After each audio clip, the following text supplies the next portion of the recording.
श्रावस्ती के अंगुलिमाल को हम एक डाकू के रूप में ही जानते हैं। डाकू भी ऐसा जो लोगों को मारकर उनकी उंगलियां काटकर उसकी माला पहनता था। भगवान बुद्ध पर भी हमला किया। आज भी उसकी कहानियां श्रावस्ती स्थित उसकी गुफा से गूंजती है। लेकिन वास्तव में अंगुलिमाल कोई डाकू नहीं था, बल्कि एक भटका हुआ विद्वान ब्राह्मण था, जिसे उसके ही गुरु पत्नी की वासना ने बना दिया हत्यारा। श्रावस्ती में उस समय राजा प्रसेनजीत का राज्य था। इसी नगर के उत्तर की ओर कुछ ही दूरी पर एक गरीब ब्राह्मणानी अपने मानवक लोक दर्शनीय नामक पुत्र के साथ रहती थी। उस बालक के जब शिक्षा का समय आया तो उसकी मां ने इसी राज्य के ग्राम हलहसे के ही निवासी आचार्य मणिभद्र, जो चारों वेदों के ज्ञाता थे, उनके पास वेद का अध्ययन करने के लिए भेजा।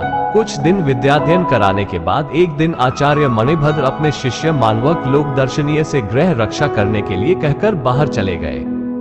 आचार्य के घर से बाहर चले जाने पर उनकी युवा पत्नी, जो पहले से ही मणिवाक लोक दर्शनीय से मन ही मन में प्रेम करती थी, वह अपने कपड़े व जेवर को उतारकर नग्न अवस्था में उसके पास गई। गुरु पत्नी को नग्न अवस्था में सामने देखकर मानवक ने कहा कि आप मेरी मां की तरह है, इसलिए आप अपने कपड़े पहनकर अंदर चली जाए। लेकिन काम वासना से पीड़ित गुरु पत्नी ने अपने ही नाखून से अपने शरीर को नोच डाला। इसके साथ ही अपने आप को नग्न अवस्था में ही घर के एक खंभे से बांध लिया।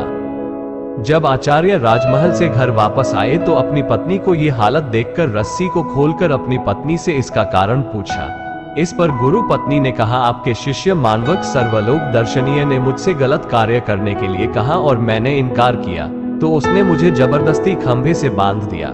आचार्य मणिभद्र दुखी हुए और कहा कि दुरात्मा, तुमने गुरु पत्नी से अनुचित व्यवहार कर महा अपराध किया है। अब तुम में ब्राह्मण पुत्र कहलाने की योग्यता नहीं है, इसलिए जाओ और 1000 व्यक्तियों की हत्या कर डालो, तब तुम्हारे सब पाप धुल जाएंगे। अंगुलिमाल ने 99 लोगों की हत्याएं की थी। गुरु मणिभद्र के आदेश पर वह श्रावस्ती के जंगल में जाकर लोगों की हत्याएं करने लगा। यही नहीं, आचार्य मणिभद्र के कहने पर ही वह जिनकी हत्याएं करता था उनकी उंगलियां काटकर उसको मालाओं में पिरो लेता था, ताकि उंगलियां गायब ना हो। आचार्य मणिभद्र ने ही उसे अंगुलिमाल का नाम दिया था। उसने गुरु के ही कहने पर 99 लोगों की हत्याएं की थी, लेकिन लूटपाट किसी के साथ नहीं किया था। इसी बीच भगवान बुद्ध श्रावस्ती में अपना वर्षावोश करने के लिए आए थे। आम लोगों ने उनसे अंगुलिमाल से मुक्ति दिलाने का अनुरोध किया। आम लोगों के अनुरोध पर भगवान बुद्ध श्रावस्ती जंगल की ओर चल दिए, जहां उसका आतंक था। वह जंगल में एक अशोक वृक्ष के नीचे बैठ गए।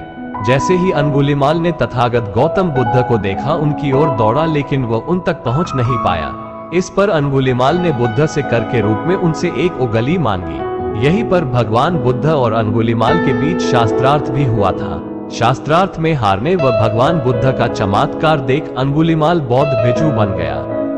अंगुलिमाल ने बुद्ध की स्मृति में श्रावस्ती में एक स्तूप भी बनवाया था। सन 629 से 645 ई तक के अपने भारत भ्रमण में चीनी यात्री हुएन सांग ने इस स्तूप को और अन्य स्तूपों को देखा था, जो श्रावस्ती में उस समय मौजूद थे।